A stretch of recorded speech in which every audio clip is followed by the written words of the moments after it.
Salut à toutes et à tous, c'est Comics Forge, j'espère que vous allez bien. Pour ma part, ça va très bien. Aujourd'hui, toute nouvelle vidéo, une vidéo sur une collection dont j'avais vraiment envie de parler, une collection qui est sortie il y a quelques temps maintenant. On est déjà au troisième volume de cette collection, c'est la collection Chronicles. Alors j'en parle aujourd'hui parce que il y a eu beaucoup d'annonces qui sont faites en ce moment sur les Chronicles. Le mois prochain, on a du Superman, on a du Justice League, enfin du GSA, excusez-moi, ou du GLA, du GSA il me semble.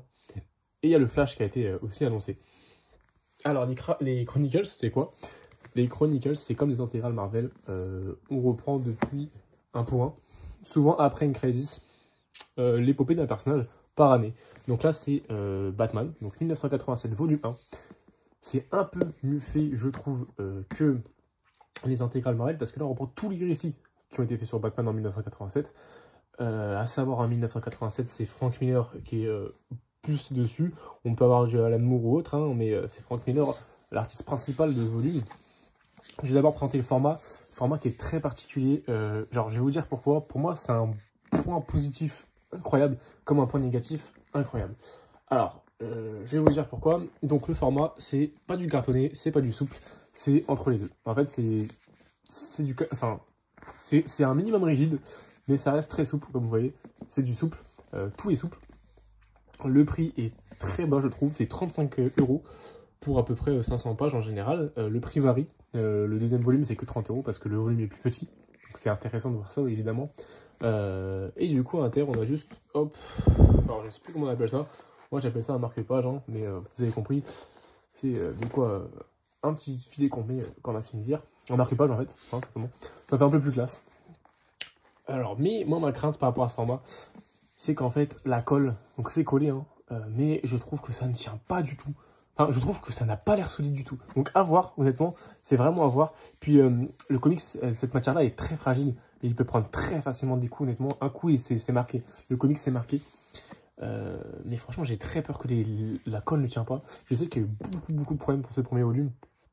Et peut-être aussi le deuxième, justement. Il me semble que c'est que le premier volume. Mais moi, honnêtement, j'ai très peur que la colle ne tienne pas. Et pour une édition à 35 balles, ça me ferait chier. Honnêtement. Alors du coup, les Batman Chronicles, comme on va voir ici, on a, comme tout comics, les scénaristes qui sont là, les dessinateurs, les encreurs, tout ce qui a la couleur, évidemment. Et là, on a du coup un résumé, donc je vais vous avancer ça. On va avoir tout ce qui est du coup les Batman à partir du 402. Et justement, là, on va être jusqu'au 400, il me semble 14, et plus un annual qui est fait par Alan Moore. Et ensuite, on a Batman Son of the Demons. Donc vous allez retrouver beaucoup de choses comme ça, comme les King Joke ou des récits très cultes. Vous allez en retrouver beaucoup justement dans ces récits-là. Donc ça peut faire doublon si vous avez une grosse collection de Batman. Ensuite, voilà, on a de quoi nous resituer à l'époque. C'est très important, ça c'est vraiment à lire, je trouve, de mon avis en tout cas. Et ensuite, on commence. Alors les pages, faut savoir, c'est pas des pages comme vous pouvez le voir. C'est pas du page de luxe, c'est pas des pages omnibus, c'est pas des pages classiques qu'on a sur Bat, c'est des pages format icons. En fait, c'est vraiment les pages, pas plus qu'en son, mais vous voyez, c'est des pages bas de gamme, alors très bas de gamme. Mais je trouve que vu que c'est un récit classique, d'une certaine manière, ça nous replonge à l'époque, les sortes de pages qu'on avait à l'époque. Donc moi, personnellement, ça me dérange pas du tout, au contraire. Je trouve ça même plutôt stylé. Je vais pas mentir. Sur ce format-là, j'ai toujours refusé d'acheter des icons à cause de ces pages-là. Mais là, ça me dérange pas. Honnêtement, je trouve que ça se marie bien avec le thème du bouquin. Donc honnêtement, pourquoi pas. Et du coup, on ne sait pas encore jusqu'où ces Chronicles vont remonter. Possiblement jusqu'au New 52, si on réfléchit comme ça. Mais à voir plus. Hein. Mais voilà. Donc du coup là, la présentation du dos, on a un Batman Chronicle. Donc 1987, on a une petite fresque ici. Donc là, c'est pas du coup numéroté ici, parce que bon, c'est numéroté ici, on va pas les numéroter partout. Et du coup, alors moi, pourquoi j'achète ces comics-là, en sachant que moi je suis pas un gros... Enfin, j'aime bien Batman, mais je suis pas un gros collectionneur de Batman, je suis pas un connaisseur du tout de l'univers d'ici. Vous pouvez très bien commencer par ce récit-là, vous allez tout comprendre. Vous comprendrez exactement les récits de l'époque, vous comprendrez, vous êtes bien situé justement par le petit avant-propos de Urban. Vous allez vraiment quasiment tout comprendre. Donc déjà, c'est une très bonne porte d'entrée pour le old school Batman. Ensuite, moi j'ai toujours adoré le old school, ça m'a toujours attiré, mais le old school des années 60, 70, franchement, ça m'attire pas tant que ça. Je trouve que c'est vraiment trop daté et qu'il y a vraiment une trop grosse différence en termes de scénario, de la manière dont on narre des histoires, les dessins. Là, ça reste pareil. Hein, bon, c'est beaucoup plus récent parce que forcément, 87, on se rapproche beaucoup de notre époque. Comme vous voyez dans les dessins, c'est pas si éloigné que ça. Alors, c'est un autre monde, on est d'accord, mais c'est pas choquant, honnêtement, alors, comparé aux dessins des années 60, je trouve. Mais en tout cas, je trouve que c'est toujours aussi verbeux. Moins verbeux sûrement que les années 60, même certainement. Mais ça reste quand même plus verbeux. C'est un autre type que nos récits actuels. Faut pas s'attendre à retrouver du Batman de Tom King ou du Batman actuel, genre New 52, Rebirth, Infinite, je crois que c'est Ramvi hein, ou Tynion 4 actuellement, ou Zdarsky même. C'est très différent, c'est très différent. Ça n'a aucun rapport que ce soit visuellement, au terme de scénario, ça n'a aucun rapport. Mais justement, c'est un autre charme, ça à découvrir, c'est les récits fondateurs de Batman. Donc moi, franchement, je conseille ce format. Mais je suis très curieux, dites-moi dans les commentaires si le format tient et résistant dans le durée, dans le temps, quand on le lit. Est-ce que les pages se décollent pas? C'est vraiment ce dont j'ai peur. Parce que quand j'ai touché le format, ça m'a inquiété. Hein. Quand j'ai ouvert les pages, j'ai l'impression que les pages allaient se retirer. Hein. Moi, ça m'a vraiment inquiété. Après, je fais confiance à Urban, hein, ils ont toujours fait des bonnes éditions. Donc du coup, voilà, moi je trouve que c'était un très bon compromis.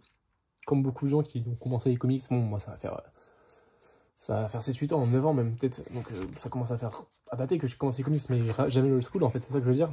J'ai pas 50 ans, 45 ans, comme honnêtement beaucoup de lecteurs de comics qui ont commencé à cette époque-là. Et qui du coup pour eux, c'est un plaisir de revivre ces récits, parce qu'ils les relisent un petit peu. Moi je les découvre, c'est très différent. D'ailleurs, il y a les Year One dessus. Hein. Year One qui est très connu, sûrement un des récits les plus connus de Batman. Là, le Year One de Batman, donc de Frank Miller. Frank Miller, hein, d'ailleurs, on a l'Omnibus d'Ardeville qui a été annoncé il y a pas longtemps. Il y a les Year One dedans. Du coup, vous connaissez tous Year One à peu près. Hein. C'est les origines de Batman revisitées. Voilà, on va dire ça. Pour ceux qui viennent des Marvel, c'est une sorte d'Ultimate Spider-Man. Enfin, l'Ultimate en fait, c'est ça. Ils ont essayé de faire, surtout beaucoup de personnages, pas tous, beaucoup de personnages, des origines revisitées. Et c'est ça. Du coup, autre argument de porte d'entrée en fait. Voilà. C'est plus daté, mais franchement, c'est le même concept, donc forcément, vous allez plus vous retrouver dans ces récits-là. Donc moi, je trouve que graphiquement, c'est très beau. Ça a le charme old school, et je trouve que c'est pas brouillon en fait. Moi, je trouve que souvent les récits old school, ils sont brouillons. Là, on comprend très bien. Je trouve que c'est un petit charme. La qualité de découpe des pages aide énormément. La qualité du format. Donc moi, franchement, c'est un grand oui pour ce récit. Et comme j'ai dit justement, pour ceux qui démarrent il y a pas si longtemps le comics, c'est un très bon point d'entrée, très bon point pour commencer le school parce que pour moi, à partir des années 80, fin des années 80, c'est du old school, on est d'accord sur ça, mais c'est beaucoup plus lisible pour un lecteur nouveau. 90, je trouve que ça va, honnêtement. Après, je parle pas de la qualité des récits, parce que bon, ça vient, ça dépend justement de l'auteur, du récit, du personnage, ça dépend. Mais visuellement, en général, c'est beaucoup plus lisible, je trouve. C'est beaucoup plus agréable à lire, à découvrir le old school. Donc, commencer par les années 80-90, c'est parfait, je trouve, en tout cas. Et c'est pourquoi je trouve que c'est une très bonne porte d'entrée. Les Superman, les Flash qui vont arriver, les GC qui vont arriver, ça va pas être tout 1987. Certains le seront sûrement, d'autres non. En fait, c'est souvent les années 87, années 90. C'est pour l'instant au-dessus des années 85. En fait, c'est ça qu'il faut comprendre. Donc voilà un peu pour cette preview express du format. On peut voir que les pages sont assez blanches, sauf certaines qui sont un peu jaunes. Moi, c'est aussi un truc dont j'ai peur. À ce que j'ai compris, beaucoup de gens se plaignent, c'est que le blanc, parce que là on voit peut-être pas la caméra, mais le blanc c'est un blanc un peu jauni, un blanc un peu mat. C'est pas le même blanc, seulement que dans les autres Batman Chronicles. Donc c'est un peu bête, je trouve.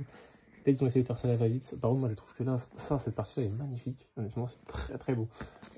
Graphiquement, ils ont visuellement pondu un vrai bouquin. On a les covers ici. Si ça vous intéresse avec ce que contient le numéro en plus rapide pour vous. On a évidemment, voilà, 448 pages. Voilà, pour 35 balles, moi je trouve que c'est vraiment honnête. Et c'est pas comme certaines collections de certains éditeurs où justement, des fois on perd 100 pages, mais on a le même prix. Non, là, si on perd 100 pages, le comic sera moins cher.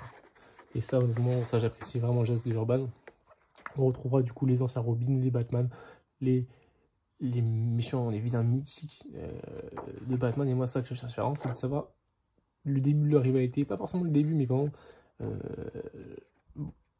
voir comment au fil du temps, voilà, ça, les vilains ont progressé, comment ça s'est passé en fait, comment Batman a évolué avec ses vilains, leurs différentes péripéties l'un contre l'autre. Moi ça m'intéresse vraiment énormément. Et aussi l'évolution des Nightwing, enfin des Drake, non pas des Drake, des Robin, excusez-moi. Donc voilà, sur ce n'hésitez pas à me dire si vous avez bien aimé ce comics, ce que vous pensez de ce format, les récits qui se trouvent dedans, et surtout dites-moi, ça m'intéresse vraiment. Est-ce que le récit tient? Est-ce que le comics tient? Ça m'intéresse vraiment beaucoup parce que j'ai des gros doutes sur ça. Donc n'hésitez pas à me le dire en commentaire et partagez-moi vos avis sur ce Chronicles là et surtout que ce soit Batman et surtout les autres. Hein. Ça m'intéresse énormément de savoir les récits qui vont sortir sur Flash, Superman et j'essaye parce que moi je pense que j'ai un peu me tenter partout. Mais dites-moi parce que je pense qu'il y en a certains j'hésite encore donc peut-être que ça me chauffera plus que d'autres. En tout cas voilà, j'espère que vous avez bien aimé la vidéo. Sur ce je vous demanderai de mettre un petit like si vous avez bien aimé, sinon il n'y a pas de problème, le petit dislike il est là pour ça. Abonnez-vous si vous voulez voir les anciennes ou les nouvelles vidéos qui vont sortir très prochainement. Je vais essayer d'être un peu actif. Là j'ai quelques vidéos en stock, donc je serai un minimum actif un petit moment. Et sur ce, je vous souhaite une très bonne journée ou une bonne soirée, et surtout de très bonnes lectures.